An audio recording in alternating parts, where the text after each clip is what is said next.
बड़ी खबर जहां पर 3 खालिस्तानी आतंकवादियों को एनकाउंटर में मार गिराया गया है। यूपी और पंजाब पुलिस का यह ज्वाइंट ऑपरेशन रहा है। तीनों शातिर खालिस्तानी कमांडो फोर्स के आतंकी हैं।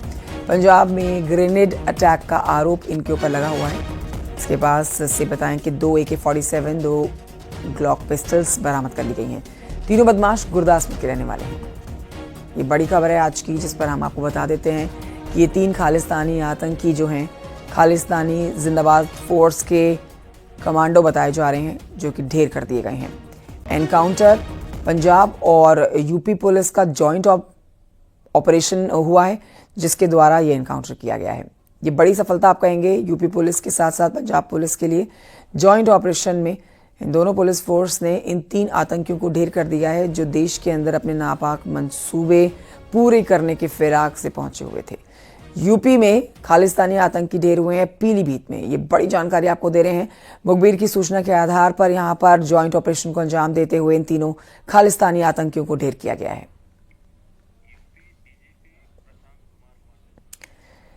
यूपी डीजीपी प्रशांत कुमार जी हमारे साथ इस समय मौजूद हैं। स्वागत है सर आपका न्यूज़ 18 पर। और सबसे पहले आपको इस बड़ी सफलता के लिए शुभकामनाएं।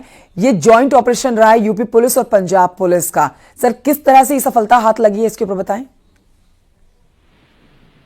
पंजाब पुलिस ने कुछ इनपुट हम लोगों को दिया था कि वहां जो गुरदासपुर में पुलिस चौकी पे ग्रेनेड और बम से हमला करने वाले जी यूपी के तराई क्षेत्र में आ सकते हैं, उसको डेवलप किया गया। और आज बीती रात ये मुठभेड़ हुई, एक ऑपरेशन हुआ, लाइव ऑपरेशन हुआ, जिसमें गंभीर रूप से 3 आतंकवादी, जिनका नाम आप दिखा रहे हैं, गुरविंदर सिंह, वीरेंद्र सिंह और जसनप्रीत सिंह, ये जो एसपी पीलीभीत ने खुद इस ऑपरेशन को लीड किया था।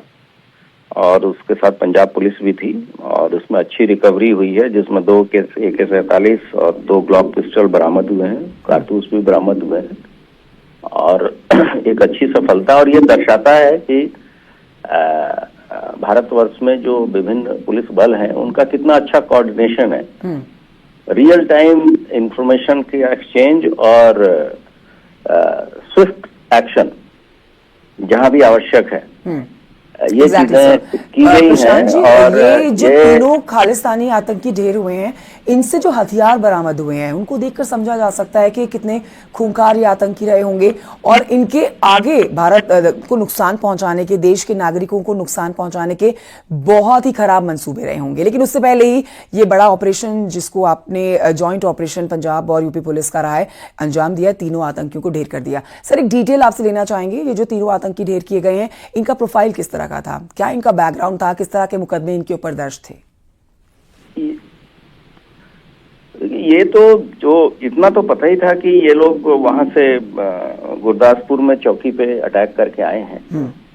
और बात आपराधिक इतिहास की नहीं है, ये कितने दुर्दांत थे ये देखने वाली बात है जी। और जो कार्रवाई हुई है, वो जो एक पुलिस अधीक्षक, सुपरिटेंडेंट ऑफ पुलिस ने खुद इस ऑपरेशन को लीड किया है, ताकि जो हमारा पुलिस बल है उसमें ये रहे कि हमारे नेतृत्व जो है, शीर्ष नेतृत्व भी ऑपरेशन को लीड करता है।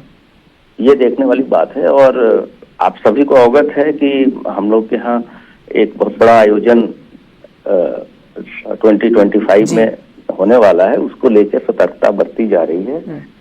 जितने भी हमारे इंटरस्टेट बॉर्डर हैं, इंटरनेशनल बॉर्डर हैं, और सभी तरह के वेरिफिकेशन हम लोग कर रहे हैं बड़े आयोजन को लेके। उस समय में इस तरह की चीजें होना ये दर्शाता है कि हमारा सिस्टम काम कर रहा है और हमारे लोग अलर्ट हैं। और एक जो हम अन्य प्रदेशों से सहयोग की अपेक्षा करते हैं या सहयोग देते हैं, उसका भी एक बहुत बेहतरीन नमूना है ये। जी प्रशांत जी, क्या आप ये बताएंगे, क्या इन आतंकियों का कोई मंसूबा उत्तर प्रदेश में किसी आतंकी वारदात को अंजाम देने का था? अभी ये बात आई थी कि वहां से अपराध करके आके यहाँ छिप के रह रहे थे, छिपने की बात थी। और उसके बाद से अगर अपराधी हैं जिनके पास इतने इतने मारक क्षमता के वेपन हैं, तो कोई ना कोई अपराध या तो यहाँ करते या फिर वापस लौट के करते। ये पहले भी कुछ साल पहले भी इस तरह की बातें हुई हैं। आज से जब पहले पंजाब में टेररिज्म पीक पे था तो लोग आकर तराई क्षेत्र में रहते थे, उस समय भी घटनाएं होती थी और उस समय भी हम लोगों ने, उत्तर प्रदेश पुलिस ने उस समय के नेतृत्व ने उसका सफाया किया था।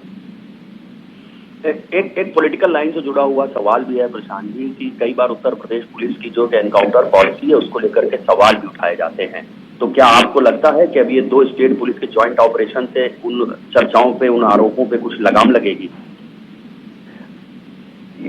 राजनीतिक चीजों पे अधिकारी इसमें क्या बोल सकते हैं, ये तो सबके सामने है, सब कुछ दिख रहा है, इसमें बताने की कोई आवश्यकता तो है नहीं। और ये घटना जो गुरदासपुर में इन लोगों ने बम मारा था, ये भी सबको विदित है। पंजाब पुलिस की टीम है, इसमें मुझे नहीं लगता कि किसी तरह की कोई इफ एंड बट की स्थिति है। वरना वैसे जो कोई भी ऑपरेशन होता है उसकी एक प्रक्रिया है, उसका निर्धारित प्रक्रिया, उसके तहत कार्रवाई होगी और आगे जैसा भी होगा हम प्रेस को अवगत कराएंगे। लखीमपुर, पीलीभीत सर 2 जिले ऐसे हैं जहां पर पंजाब के काफी लोग रहते हैं। जैसा आपने बताया कि जो पिछला दौर था वो तब भी यहाँ पर वो पनाह पाते थे, तो अब आगे इसके लिए कोई अलग से आप बनाएंगे प्लान? नहीं, लेकिन बाय एंड लार्ज सभी अच्छे लोग रहते हैं, बहुत अच्छे और प्रॉस्पेरस किसान हैं, हमारे किसान भाई हैं और वहाँ बहुत जो वहाँ किसी तरह की कोई समस्या नहीं है। लेकिन इस तरह के लोग आके छिपके रहते हैं, तो सबको भी अलर्ट रहना चाहिए कि इस तरह के तत्वों को कोई शरण ना दे, या कोई नया व्यक्ति आता है तो इन चीजों को शेयर करे। और हमारा तो लगातार इस पे ऑपरेशन चलता रहता है। सर, न्यू ईयर सेलिब्रेशन शुरू होने वाले हैं, क्रिसमस ईव आ रही है और महाकुंभ जैसा आपने खुद बताया, तो एक बहुत बड़ी चुनौती नहीं हो जाती उसी बीच इस तरह की एक बड़ी घटना हो जाती है और आतंकी यहाँ पर आते हैं? हमारे लिए चुनौती तो नहीं है, ये हमारे लिए अपॉर्चुनिटी है बेहतर कार्य करने के लिए। और पहले भी उत्तर प्रदेश पुलिस ने कुंभ का आयोजन कराया है और मैंने जैसे बताया सिख आतंकवादियों का सफाया भी हुआ था पुलिस की कड़ी कार्रवाई के कारण। तो हम लोग पूरी तरीके से सजग हैं, सतर्क हैं और सभी तरीके से बैटल रेडी पोजीशन जो है वो बैटल रेडी पोजीशन में है। कोई ऐसी स्थिति आती है तो हम माकूल जवाब देंगे इस तरह के तत्वों का। प्रशांत कुमार जी, एक सवाल आपसे आखिर में कि योगी राज में जो यूपी पुलिस की छवि बदली है उसकी चौतरफा तारीफ होती है। ये सवाल इसलिए जरूरी हो जाता है कि जब आपसे पंजाब पुलिस ने इस चीज को लेकर संपर्क किया और ये जॉइंट ऑपरेशन जो किया गया, कितने टाइम पीरियड में इस ऑपरेशन को अंजाम दिया गया है, मतलब कितना लेंथी प्रोसेस रहा है, ये जानना चाहेंगे। ये जो ऑपरेशनल डिटेल्स होते हैं इसके बारे में बहुत चीजें मुझे नहीं लगता कि ऑपरेशन के दृष्टिकोण से उचित है, लेकिन मैंने आपको बताया कि रियल टाइम इंफॉर्मेशन फ्लो है और स्विफ्ट एक्शन है जी। और जहां तक पुलिस कार्रवाई और पुलिस छवि की बात है, अपराध और अपराधियों के प्रति वर्तमान सरकार की 0 टॉलरेंस की नीति है और इसमें सभी तरह के माफियाओं और अपराधियों पर कड़ी कार्रवाई की गई है और एक ऐसा एटमॉस्फेयर, एक ऐसा इकोसिस्टम बनाने का प्रयास किया जा रहा है जिसमें कि निवेश इत्यादि हो, ग्रोथ बहुत फास्ट हो और इसके परिणाम दिख भी रहे हैं।